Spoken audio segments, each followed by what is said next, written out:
May nakamute din ba kayo na mga reels video? Panoorin po ninyo ang tutorial na ito at para malaman po ninyo kung paano maaalis yung inyo pong mga reels video na mga nakamute. Pusin nyo lang ang tutorial na ito para makita po ninyo kung paano natin maaalis ang inyo pong mga reels video na mga nakamute na katulad po nito. Ito guys yung video natin o reels video natin na nakamute. I-click lang ninyo ito, may 111k views po ito at nakamute po siya. I-click po ninyo itong kulay red na nasa taas.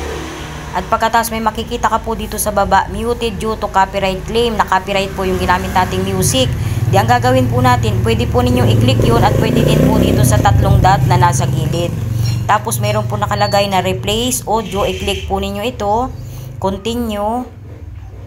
At pagkatapos po ay mapupunta po kayo dito sa music. Then, pili lang po kayo. Yan, piliin natin ito. Then, update audio. Then, update.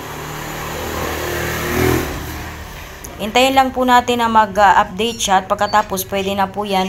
Pwede pong i-check po ninyo mamaya o hanggang bukas kung hindi na po siya na-copyright o hindi na po siya nakamute. Ganyan lang po kabilis magpalit ng music o background audio kapag kayo po ay na-copyright o kaya po ay nakamute yung inyo pong ginamit na music. Okay po?